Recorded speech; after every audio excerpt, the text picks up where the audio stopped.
Muy buenas. Bueno, pues hoy vamos a hablar del impresionismo, ¿de acuerdo? Probablemente de los hombres que empezaron la revolución quizá más grande que se haya hecho en la historia de la pintura, pero probablemente desde la invención de la perspectiva, ¿de acuerdo?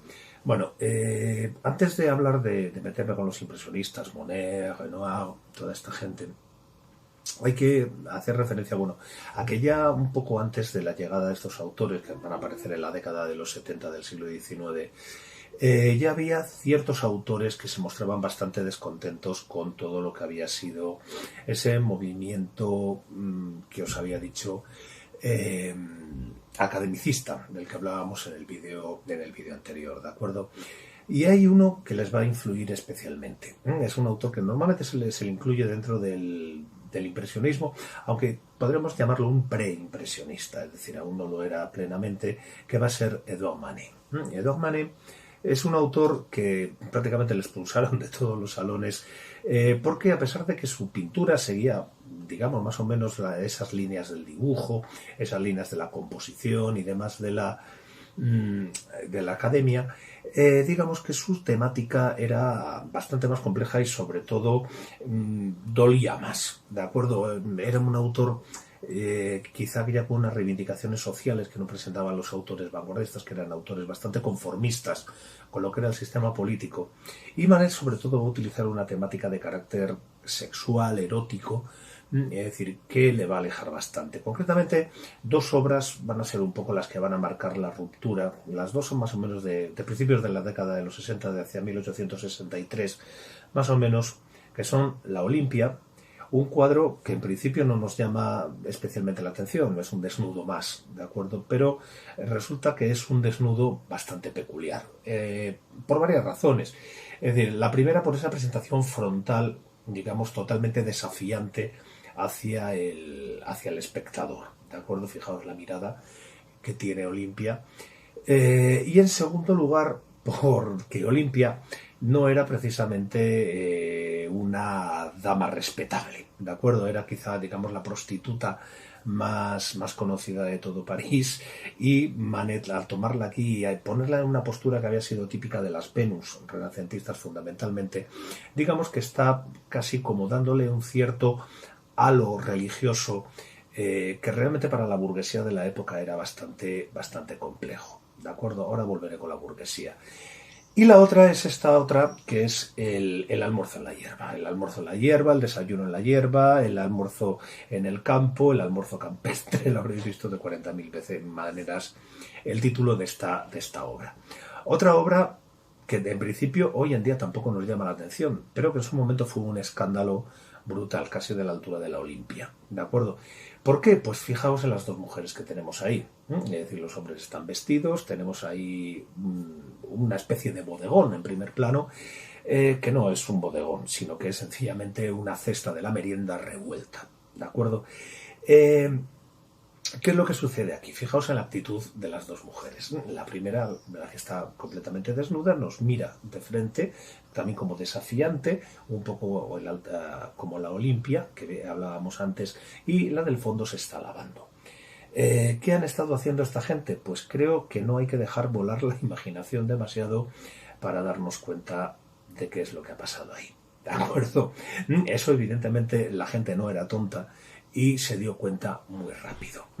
Esto, ya os digo, los dos hombres que tenéis ahí son dos burgueses absolutamente perfectos, y esto, claro, para la sociedad de esa época era bastante complicado. ¿Por qué me refiero tanto a la burguesía? Pues porque la burguesía, digamos que desde los años más o menos, desde la década de los 20, 30, había ocupado el poder, sobre todo cultural, dentro de lo que era Francia, y lo estaba ocupando en el resto de Europa. ¿De acuerdo? ¿Quiénes eran los burgueses? Pues los burgueses eran industriales, comerciantes, este tipo, digamos, de personajes que no se dedicaban ni al cultivo de la tierra ni al ejército, digamos, las ocupaciones que tradicionalmente habían sido ocupadas por la nobleza, pero sin embargo eran los que tenían el poder económico. ¿De acuerdo? Pues estos burgueses, digamos, van a empezar a solicitar un arte que cumpla un poco con sus expectativas. Van a pedir un arte contemporáneo que refleje su mundo, no mundos por ahí perdidos de la Edad Media o de la antigüedad bíblica o de la mitología grecorromana que veíamos en el vídeo anterior, sino escenas cotidianas. ¿De acuerdo? Manet lo va a conseguir, quizá con un poco de escándalo, es cierto, ¿de acuerdo? Pero va a reflejar un poco estas escenas. Por ejemplo, el almuerzo en la hierba está en, digamos, una zona del Sena donde iba la gente los domingos a pasar el día de campo, ¿de acuerdo? Van a empezar a reflejar los bares, los cabarets, básicamente. Van a empezar a reflejar las calles de ese París que se acababa de reformar por Huysmans. Ya os digo... Y van a mostrar el mundo moderno. Vamos a empezar a ver trenes, vías, estaciones, etcétera, etcétera. Todo un mundo nuevo que era ese mundo burgués que entraba aquí. Sin embargo, los burgueses, digamos, seguían bastante atados a lo que eran las formas tradicionales de pintura, las formas académicas, neoclásicas, si queréis llamarlas así. ¿De acuerdo?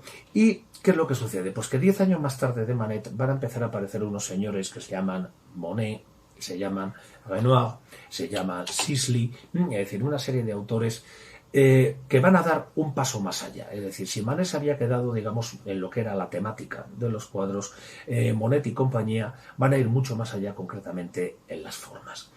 El 15 de abril de 1873, y durante un mes en el salón de un fotógrafo de Nadar, que era el fotógrafo, digamos, más conocido de la época, una serie de autores que habían sido expulsados de los salones, cuya obra no había sido aceptada para ser publicada en los salones, tened en cuenta que eran un poco el reflejo de lo que era la pintura académica, ¿vale?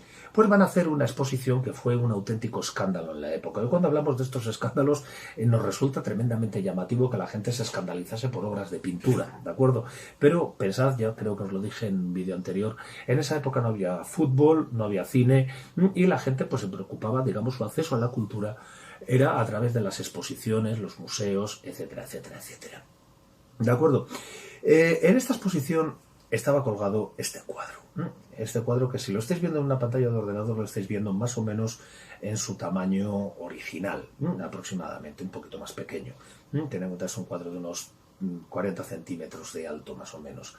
Ya os digo, este cuadro se titula Impresión Sol Naciente y rompía absolutamente con todo lo que se había hecho hasta el momento. Fijaos que únicamente tenemos ahí una serie de manchas de color, digamos, unas pinceladas muy gruesas para reflejarnos un poco los brillos y las sombras en el agua, parecen barcas con gente, es decir, que son únicamente manchurrones. Al fondo vemos como unas grúas entre una bruma de color violeta.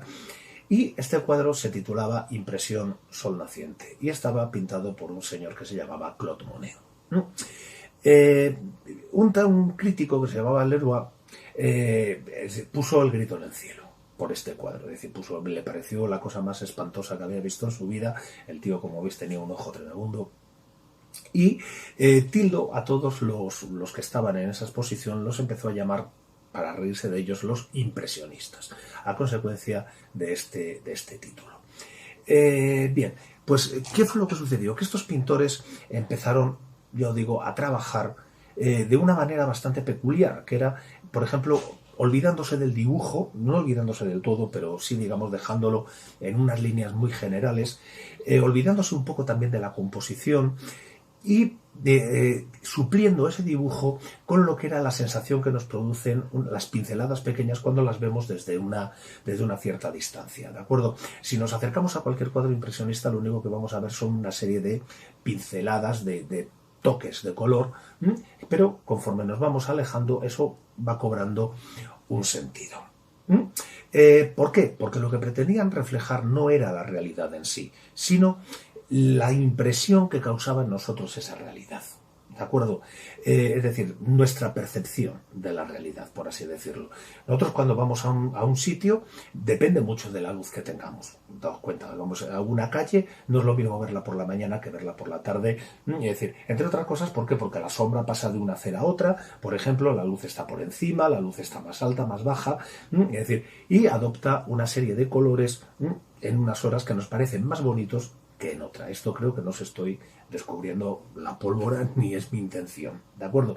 Pues eso es lo que pretendían captar los impresionistas. Por eso van a utilizar esta técnica de pincelada, porque es una pincelada muy rápida que les permitía captar esa sensación digamos, en un lapso de tiempo muy breve. Ya se acabó el tema del cuadro en estudio, que se tardaba meses en pintarlo, con la gente posando, etcétera, etcétera. No, aquí sencillamente se cogía el lienzo, se llevaba al sitio donde se quería pintar y en un momento se intentaba captar esa luz, esa sensación que provocaba el paisaje. Esto se pudo hacer gracias a dos inventos que hoy en día nos parece una tontería. Uno que es el caballete portátil y otro que son las pinturas en tubo. ¿De acuerdo? El caballete portátil, ¿qué permitía? Permitía sacar los cuadros. O sea, permitía sacar los lienzos del estudio y llevarlos al campo. Los caballetes de estudio eran unos mamotretos inmensos, ya os digo, de madera, que pesaban un quintal, yo digo, para colocar precisamente esos cuadros enormes que pintaban los academicistas o que pintaban los neoclásicos. Ahora, ¿a qué se va a atender? A cuadros mucho más pequeños que podamos transportar. Y ahí la industria también estuvo lista. ¿Por qué? Porque empezó a vender los lienzos, digamos, construidos, con su bastidor, su tela ya imprimada. Sabéis que a la tela hay que darle una sustancia para que no absorba la pintura, es decir, y quede, digamos, con su color original. Pues estos lienzos imprimados ya se vendían en unos determinados tamaños, en unos determinados formatos, pues para paisaje, para retrato, para marina, etcétera, etcétera. ¿De acuerdo? Pues, ¿esto qué permitía? Permitía coger y llevarnos el estudio a donde nosotros queríamos. Y a esto había que añadirle también esas pinturas que os hablaba antes de las pinturas en tubo. Hasta el siglo XIX, los artistas que hacían, construían sus propios pigmentos, lo cual era, por cierto, muy caro y además muy peligroso para la salud. Tened en cuenta, por ejemplo, hay un detalle que se nos suele pasar desapercibido, que es la cantidad de pintores que murieron sin descendencia. ¿De acuerdo? Hoy nos parece, en principio no nos llama la atención, pero es un hecho. Así, ¿por qué venía provocada sobre todo esta falta de descendencia? Por el uso del plomo para hacer el blanco. ¿De acuerdo? Es decir, el plomo provoca una enfermedad que se llama saturnismo, que una de sus, digamos, de sus manifestaciones, de sus síntomas, es la esterilidad y la impotencia. ¿De acuerdo? Es decir, y eso hacía que muchos pintores, ese estar continuamente sometidos al plomo y otras sustancias que también eran venenosas, como el cadmio, etcétera, etcétera, ya digo, acabasen con problemas de salud importantes. ¿Qué pasa? Que ahora se va a encargar de hacer los colores, ya no va a tener que ser el pintor en su casa con una olla y ahí revolviendo huevo y aceite y en los pigmentos, etcétera, sino que van a ser industrias que se dedican a ello y los venden en unos tubitos como de dentífrico, que lo habréis visto 200.000 veces, este tipo de tubos, por ejemplo de watch, por ejemplo de óleo. ¿De acuerdo? Pues esto permitía que poder transportar también los colores, pero además nos permitía trabajar con los colores básicos, es decir, la paleta, por ejemplo, de estos pintores se va a reducir de una manera increíble. Prácticamente van a trabajar con azul, amarillo, rojo, algunos van a utilizar verde, algunos van a utilizar negro y poco más, porque por ejemplo el blanco se va a utilizar dejando partes del lienzo en blanco, ¿de acuerdo? Es decir, no se va a usar. Por ejemplo, hay algunos cuadros, por ejemplo, el retrato de la señora Monet en el campo, en el cual todo ese blanco que nos aparece ahí son sencillamente espacios vacíos, ¿de acuerdo? Espacios sin pintar. Para que veáis un poco hasta qué punto estos tíos se comían la cabeza a la hora de encontrar soluciones interesantes. ¿Qué pasaba? Pues que evidentemente estos colores eran mucho más brillantes, podían reflejar mucho mejor lo que buscábamos y en un tiempo mucho más rápido, ¿de acuerdo? Sobre la paleta se mezclaban los colores y cuando lo teníamos decíamos ya, tras, y se pintaba. Es decir, era algo, realmente, todo esto, fijaos, es una innovación técnica. Es una innovación técnica, pero que va a influir increíblemente en el desarrollo de lo que sería la historia de la pintura. ¿De acuerdo? Bien, pues ¿qué van a hacer estos señores? Pues van a salir a la calle con sus caballetes y con sus lienzos, van a ir al campo, es decir, y sobre todo lo que van a hacer es intentar captar las mismas realidades de maneras muy diferentes. ¿Me vais a permitir que encienda el cigarro? Vale. Por ejemplo, pensad en Monet. Monet es uno de esas personas que parecen auténticos obsesivos compulsivos, ¿de acuerdo? Por ejemplo, con sus almiares o, por ejemplo, con la Catedral de Rouen, que pintó cientos de veces, a distintas horas del día, en distintas estaciones del año, es decir, para poder captar la luz, la incidencia de la luz. Pensad, por ejemplo, en Degas. Degas se especializa en bailarinas. ¿Por qué se especializa en bailarinas? Según sus propios escritos, las bailarinas le interesaban bastante poco. De hecho, a él parece ser que no le gustaba el ballet. Sin embargo, le gustaba mucho la impresión de la luz, tanto la luz natural como de la luz artificial, sobre los tutús de las bailarinas. Y eso es lo que él siempre va a intentar captar, esas transparencias del tutú, según incidiera la luz de una manera u otra. ¿De acuerdo? Cézanne, por ejemplo, va a pintar miles de veces el Mont Saint-Victoire, volviendo, por ejemplo, a Monet en su última época, cuando ya tenía un Parkinson brutal, que tenía que atarse los pinceles a la mano, él, y se había quedado prácticamente ciego además, yo digo, Monet va a acabar pintando lo que son los nenúfares de su jardín. Un poco más, es decir, durante toda su última producción son decenas de cuadros sobre los nenúfares de su jardín en Giverny. Vale, pues yo digo, el impresionismo, ¿qué es lo que sucede? Que era una técnica que muchos van a considerar magnífica. ¿Por qué? Porque permite representar la naturaleza, permite representar sobre todo eso, es decir, la luz, permite la sensación, todas esas cosas que en la pintura tradicional quedaban absolutamente acartonadas. ¿De acuerdo? Es una pintura muchísimo más viva, muchísimo más vital, y que además, yo digo, representa muy bien todo lo que eran esos ambientes urbanos que empiezan a surgir en esta época. Por ejemplo, pensad en Renoir. Renoir, ¿qué va a reflejar? Sobre todo va a reflejar lo que son los cabarets de la época. Lo mismo que otro autor, que es Toulouse-Lautrec. Toulouse-Lautrec ya va un poco más allá, porque este también era un hombre que se bebía hasta el agua de los jarrones. ¿De acuerdo? Pero yo digo, va a intentar captar ese mundo donde se desarrollaba la vida burguesa. Todos estos señores, tened en cuenta, la mayor parte de ellos, salvo Toulouse-Lautrec, que insisto que era un personaje bastante peculiar, eran burgueses, pero burgueses, ¿de acuerdo? Eran personas normalmente con una vida intachable, fieles a su señora, es decir, y muy cumplidores de la ley, es decir, a pesar de que estaban provocando una revolución artística que 100 años después nos hemos dado cuenta de la importancia que tuvo, pero que en su momento el público realmente pasó un poco de ella, y fue algo que se movía más bien dentro del mundo de los autores, ¿de acuerdo? Esta técnica rápida, ¿qué permitía también? Permitía que la producción se multiplicase, es decir, se podía trabajar en varios cuadros a la vez, si queríamos, cosa que, por ejemplo, con un cuadro de 5×4, por ejemplo, de estos tamaños brutales que tenían los cuadros académicos, era casi imposible porque exigían una dedicación, digamos, una dedicación exclusiva a ese cuadro.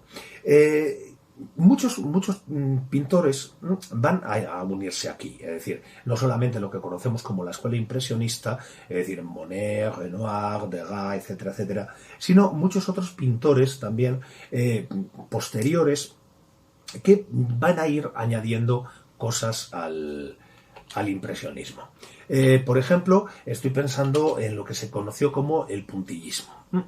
El puntillismo, ¿qué fue? Fue llevar un poco esa pincelada pequeña del impresionismo, digamos, a sus últimas consecuencias, ¿de acuerdo? Trabajar únicamente con puntos, ¿de acuerdo?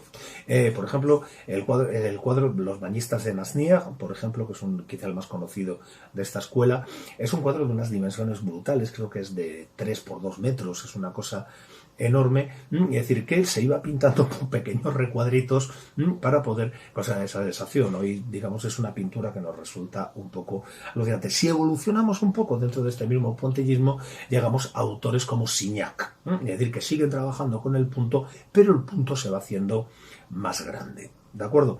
¿Por qué? Porque los autores se van dando cuenta de que al haber eliminado el dibujo, el color puede hacerlo todo. Es decir, si nosotros trabajamos con las masas de color, vamos a poder hacer prácticamente lo mismo que se hacía con el dibujo. Y ahí aparecen dos autores que van a ser muy importantes. Por un lado, Gauguin. Gauguin, que es, digamos, el pintor de las masas de color. Es decir, este empieza, digamos, dentro de un impresionismo bastante exagerado, llamémoslo así, y después de su viaje a Tahití va a empezar a trabajar simplemente con estas masas, una gran masa de color rojo, elementos de color verde por encima, es decir, un uso básico del color. Y el otro va a ser su colega Van Gogh, ¿de acuerdo? Digo su colega porque convivieron en Provenza. Es decir, tus personajes con una relación creo que bastante tóxica entre ellos, pero bueno, que había que quererles. Sabéis que bueno, cuando Gauguin dice que se marcha a la Polinesia, Van Gogh, entre otras cosas, se cortó una oreja, de ahí viene lo del nombre del grupo, ¿de acuerdo? Parece ser que tuvieron una discusión, él se la cortó, la verdad es que no se sabe muy bien, incluso se cuenta que si fue por una discusión con una prostituta, se cuentan muchas historias. Van Gogh, ¿qué es lo que sucede? Van Gogh es un hombre, digamos, con una espiritualidad bastante curiosa y parece ser que un hombre bastante inestable psíquicamente, ¿de acuerdo? El episodio de la oreja, digamos que ya dice bastante de él, ¿de acuerdo? Un personaje que además no se cuidaba nada la salud, de hecho su hermano en las cartas continuamente está encima de él, y un hombre además que no llegó a vender, perdón, solamente un cuadro, creo 1 o 2 cuadros en toda su vida, y ya porque su hermano los vendió casi pidiendo un favor a los compradores. ¿Qué es lo que va a hacer Van Gogh? Van Gogh, digamos, va a expresar un poco ese alma atormentada a partir de la pincelada. Es decir, va a trabajar con pincel, va a trabajar con espátula e incluso va a llegar en algunos momentos a trabajar directamente desde el tubo aplicándolo al lienzo. Es decir, él era un dibujante espléndido, como dibujante realista hubiese sido magnífico, pero es decir, él decide tomar esta escuela. Él rompe incluso la pincelada que podríamos decir realista, la pincelada podríamos decir recta, tanto horizontal como vertical. Por ejemplo, trabaja mucho en círculos, incluso sus retratos, yo digo, y sobre todo el gran Van Gogh lo veremos en su última producción, la producción que él ya va a tener cuando está un poco mal de la cabeza. Sabéis que acabó sus días en un manicomio. Por ejemplo, cuadros como La noche estrellada, es decir, que es un cuadro, aparte de que es magnífico, es un cuadro, fijaos, por ejemplo, en ese cielo, es decir, todo lleno a base de remolinos que no sabemos muy bien qué pretenden representar. Por ejemplo, los círculos esos de color que tenéis, sabemos que es el brillo de las estrellas, y el otro puede ser el viento o puede ser cualquier cosa que le estuviera pasando por la cabeza en ese momento. ¿Qué era lo que estaba sucediendo? Que los pintores estaban aprovechando, digamos, todas estas innovaciones del impresionismo para ir dando un paso más allá. Es decir, y se va a llegar concretamente a un estilo que se va a llamar el expresionismo. Ojo, porque el expresionismo como tal no podemos hablar de él hasta entrado el siglo XX, es decir, aproximadamente hasta más o menos 1910 y sobre todo a raíz de la Segunda Guerra Mundial, es decir, la Primera Guerra Mundial. A raíz de la Primera Guerra Mundial, tened en cuenta que hubo mucha gente que se sintió increíblemente estafada, especialmente en Alemania, y digamos quisieron expresar esa rabia, esa ira en sus obras. Por ejemplo, Kirchner, por ejemplo, todo Kokoschka, etcétera, etcétera. ¿De acuerdo? Kokoschka, por cierto, una anécdota, que parece ser que la plaza que Adolf Hitler quería para la escuela de Viena se la dieron a él.